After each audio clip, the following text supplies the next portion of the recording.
Okay, hey, welcome back. Thought I'd try another video, seeing as I said in the first one, I wasn't very happy with it. I didn't do much of a description at all about the system, so here we go. I shall be editing this. So ATCS 840 is the case, and motherboard is the Rampage 3 Extreme. Sitting underneath the EK high flow block. That's a recent update. Got rid of the Supreme LT, seeing as this one became available and the numbers on it were considerably better. Quite happy with that. It's a relatively cheap upgrade. Works extremely well. Underneath that at the moment is a 980X. Not sure how well you can see that.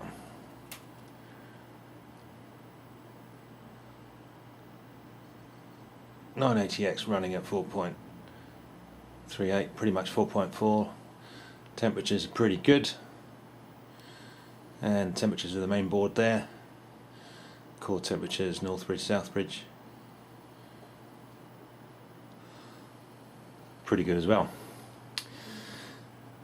Yeah, so we've got the EK FB RE3 full board block on there. Very pleased with that too. Single loop water cooling. I've tried various configurations, rads inside, rads outside, dual loop, single loop, and this turns out to be by far the simplest and, as you can see, very efficient. Right, so onto the GPUs. We have Asus GTX 570 in slots 1 and 3. Xonar DX2 sound card sitting there between them. Can't remember what slot it's in.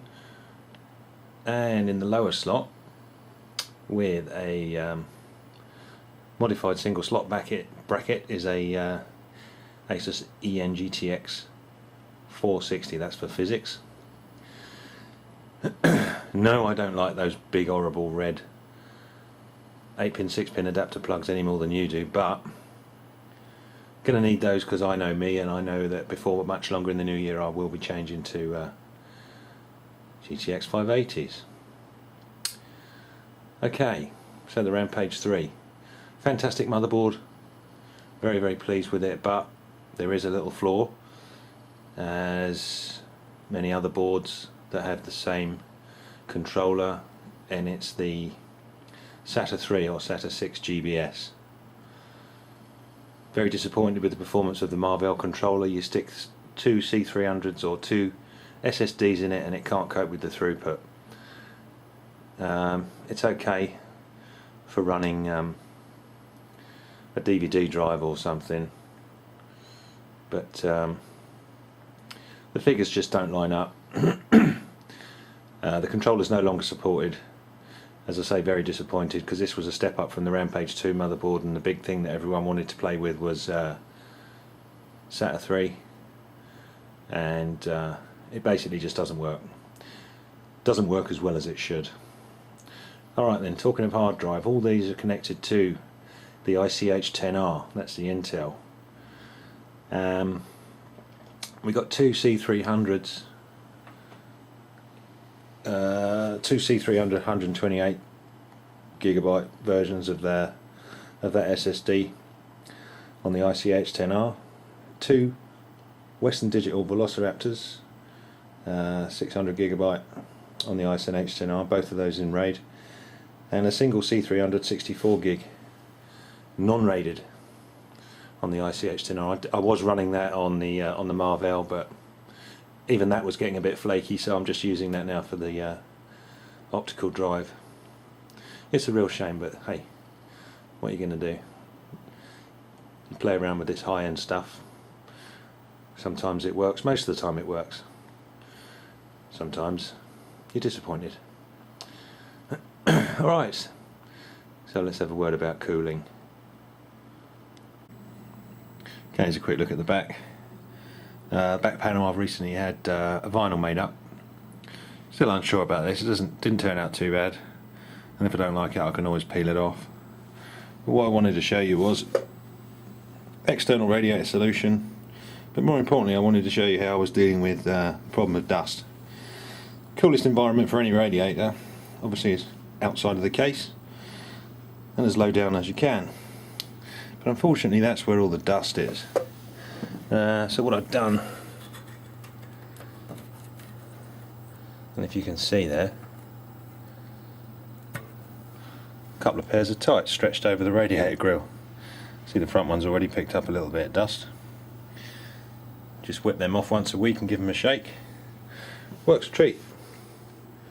That's the Black Ice GTX Extreme 480, and it's coupled with the GTX Extreme 360. So obviously dust is the enemy of anyone that's trying to cool with air or using rads.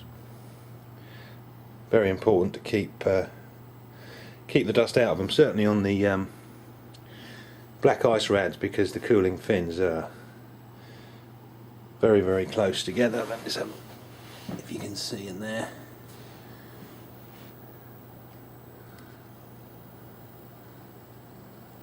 Some radiators are got much wider gaps, but it's very good at what it does, but you've got to keep the dust out of it.